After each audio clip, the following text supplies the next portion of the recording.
एक और अहम फैसला आपको बताएं जो आने वाले दिनों में काफी संग-मील जिसे इंतजामिया खुद के लिए करार दे रही है। और जब बजट जम्मू कश्मीर के लिए अनाउंस होगा तो उसके बाद फोकस किस चीज पर एलजी इंतजामिया का रहने वाला है। आपको याद होगा कि सरमायाकारी के हवाले से जम्मू कश्मीर के अंदर पहला जम्मू में समिट हुआ, श्रीनगर के अंदर मार्च के महीने में होगा। वो तैयारियां तो जरूर की जा रही है, लेकिन इन सब के बीच में हाल के दिनों में जो कोशिशें हुई हैं कि बाहर से सरमायाकार जम्मू कश्मीर लाए जाएं, इसके लिए इस बार खबर यह है कि लेफ्टिनेंट गवर्नर के या इंतजामिया के बाकी अफसरान की जो कोशिशें रही हैं और मफाहमतनामों पर दस्तखत बाहर की कंपनियों के साथ हुए हैं, इस बार नए बजट में सरमायाकारी का जिक्र होगा। इसके फरोग के लिए ज्यादा फोकस सरकार की तरफ से रखा जाएगा।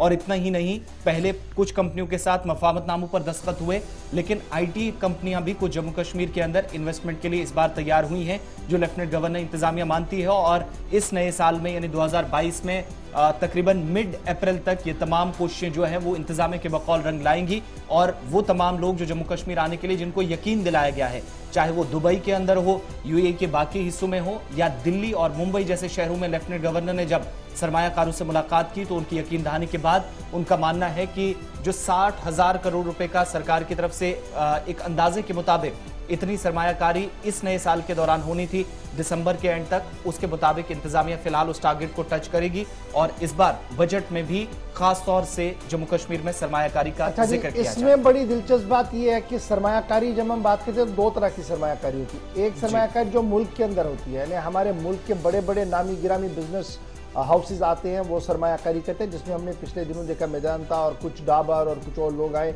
उन्होंने एमओयू साइन किए और वो काम अल्लाह करे कि बहुत जल्दी शुरू हो। लेकिन उसके बाद होती है गैर मुल्क की सरमायाकारी, यानी बाहर से जो लोग इन्वेस्टमेंट के लिए। तो यहां पर एक सिल्वर लाइन जो अच्छी मुझे नजर आ रही है वो ये है कि कहा गया कि जनाब आईटी इंडस्ट्री के जो टॉप लाइन के हाउसेज हैं दुबई के अंदर, यूएई के अंदर, वो जनाब अब बाज़ाब्ता तौर पर जम्मू कश्मीर का रुख करेंगे।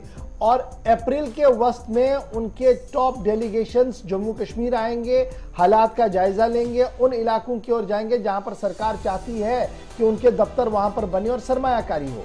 एक तो ये एक पॉजिटिव पॉइंट इसमें है कि बाहर के लोग अब आना चाहते हैं। दूसरी बड़ी बात, सरकार के जो एदाद शुमार है, दुबई विजिट से पहले, लेफ्टिनेंट गवर्नर साहब के दुबई जाने से पहले जो सरमायाकारी का खाका था वो ये था कि 45,000 करोड़ रुपया, जिसमें 25,000 करोड़ के आसपास दुबई से भी आना था, लल्लू ग्रुप्स और दीगर लोगों की तरफ से। लेकिन जब लेफ्टिनेंट गवर्नर साहब वहां गए, ये 25 से बढ़कर 47,500 करोड़ रुपए तक चला गया है। और माना जा रहा है कि एक बड़ी इन्वेस्टमेंट जो है वो अट्रैक्ट, जो सरकार की पॉलिसी है, जिस तरीके से प्रेजेंटेशंस की गई है, मीटिंग्स की, उससे बहुत सारे लोग अट्रैक्ट हो गए हैं जम्मू कश्मीर की ओर। और उम्मीद लगाई जा रही है कि आईटी सेक्टर एक बड़ा हब बनेगा जी जम्मू कश्मीर के अंदर। इसकी उम्मीद जो है वो लेफ्टिनेंट गवर्नर एडमिनिस्ट्रेशन को है। और इसकी अक्कासी आपको रवा माली साल का जो माली साल का बजट बाबत इस साल 2022-23 अब फरवरी और मार्च के वस्त में आपको देखने को मिलेगा पार्लियामेंट के अंदर। जब मुल्क की बजट सामने आएगा उसमें जम्मू कश्मीर का बजट भी होगा, क्योंकि जम्मू कश्मीर के पास असेंबली नहीं है, इसलिए बजट वहां से आना है। तो उसकी अक्कासी आपको वहां पर भी देखने को मिलेगी। और माना जा रहा है कि जो जराया हमें बता रहे हैं कि इंडस्ट्रीज डिपार्टमेंट और फाइनेंस डिपार्टमेंट कुछ और एडिशन सब्ट्रैक्शन करने जा रहा है ताकि और ज्यादा इन्वेस्टमेंट जो है वो जम्मू कश्मीर की ओर आए।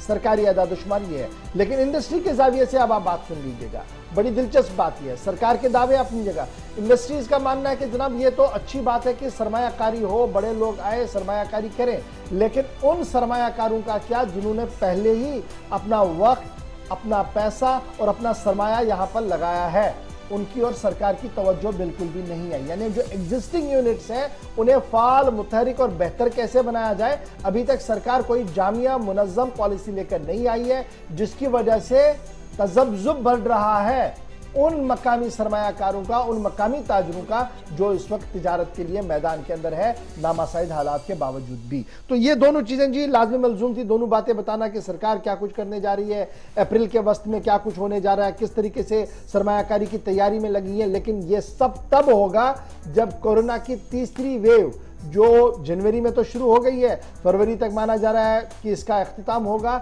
ये काबू में रहे, ज्यादा कोई तबाही ना मचे, तब जाकर आप अप्रैल में इसके समरात देख सकते हैं। अगर यहां से कोई गड़बड़ हुई, यानी ओमिक्रॉन या कोविड तेजी के साथ बढ़ा और मुल्क भर के अंदर या दुनिया भर के अंदर इसके असरात दिखे, तो शायद ये अप्रैल से हटकर फिर मई जून तक चला जाएगा। अल्लाह करे कि ऐसी नौबत ही ना आए, सरमायाकारी हो, क्योंकि जम्मू कश्मीर को सरमायाकारी की बहुत ज्यादा जरूरत है इस वक्त। तो ये तो बात थी जनाब दुबई की बजट की, जो हम आपके सामने रख रहे हैं।